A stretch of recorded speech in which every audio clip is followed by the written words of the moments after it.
practice that more.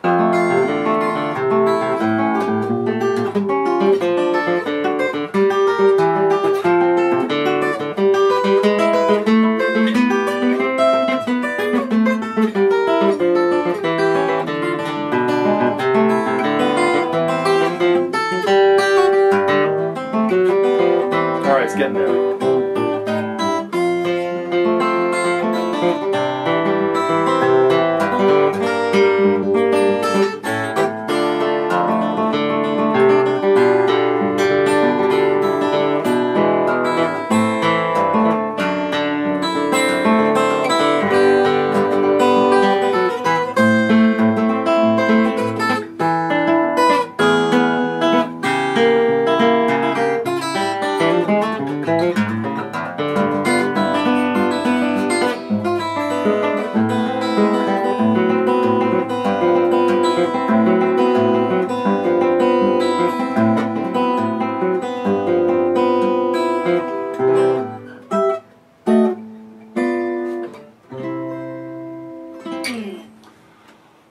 This ragtime thing is killing me.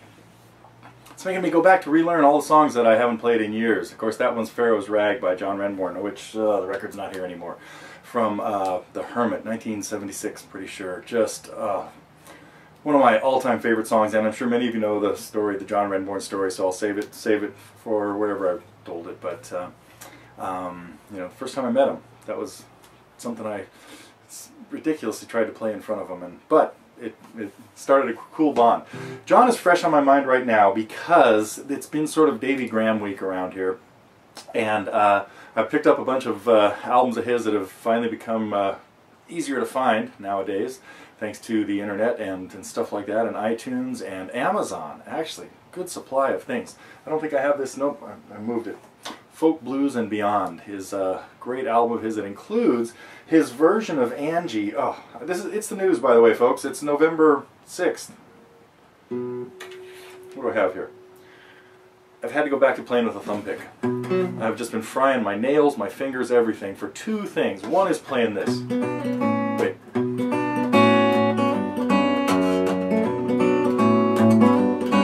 It's so much fun.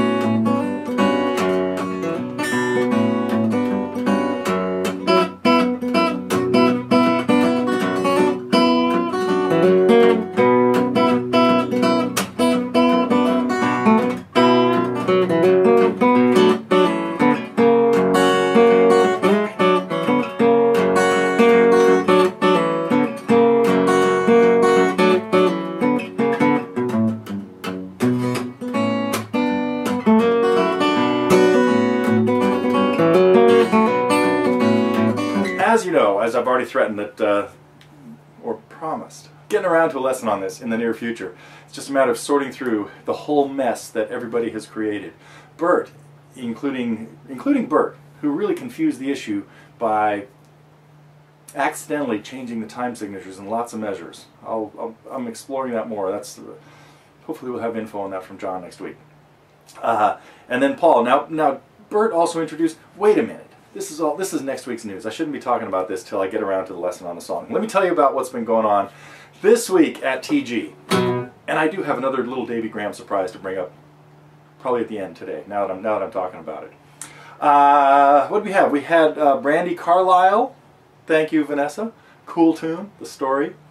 And the ear training thing has, I'm kind of winding up phase 2 right now. And this week, we got into hopefully hearing what all the primary chords sound like, 1 through 6. And the lesson that came out today hopefully took advantage of that.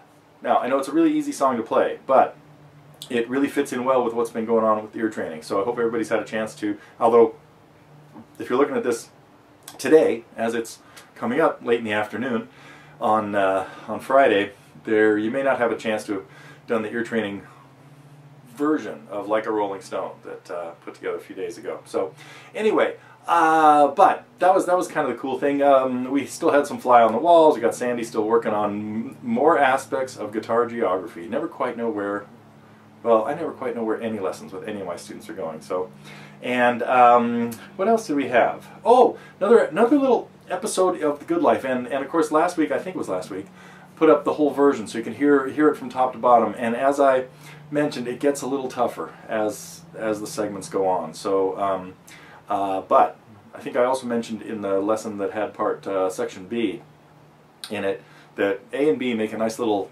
solo by themselves, and B has just a nice little challenging thing right at the end.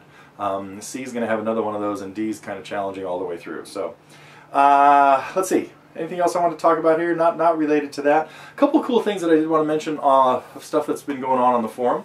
I hope, as I'm sure everybody saw, Vanessa is checking out for the week on a cruise in the Caribbean, hanging out with Hart and the Indigo Girls, and I mean, man, she may not be able to come back to Earth and rejoin the us Earthlings here once she's been hobnobbing with folks like that. We'll see what happens.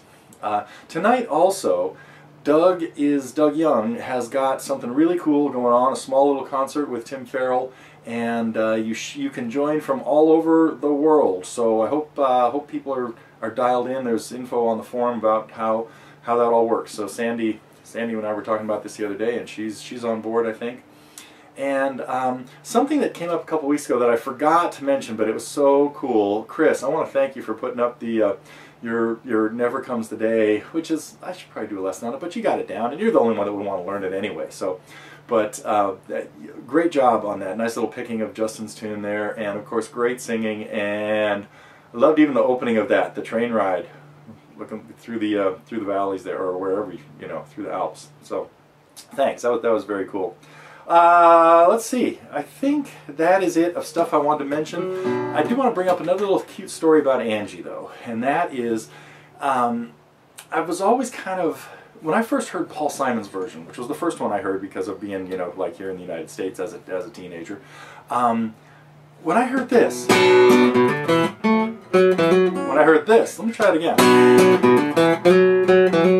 God, that sounds familiar, and I just couldn't place. Now, of course, Paul, I got to research this more too, because I think he even wrote his own song. We got a groovy thing going, stealing that lick, and turns out that lick was not in Davy's original version, but Davy played another arrangement, and this one showed up on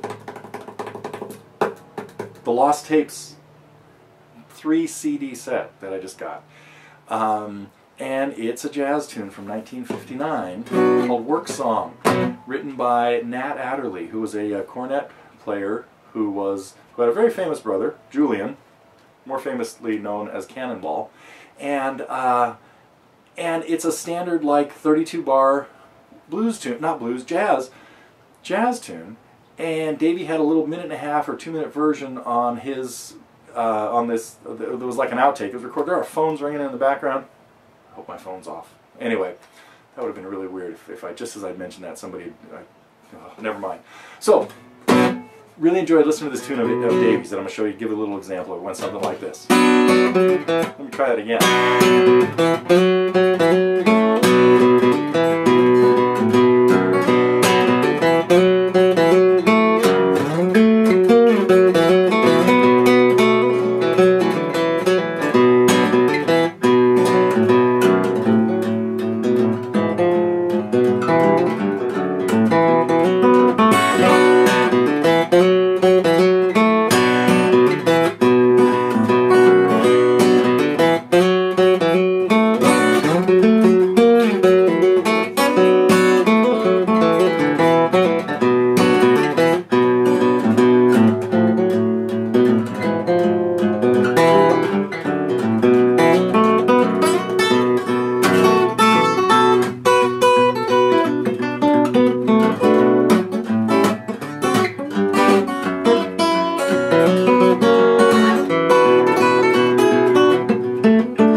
Put together a lesson on that too. There's a lot of room for improv in that, and there was some, you know, it's kind of like, well, that's what's happening sort of in the middle of that too. But very cool tune.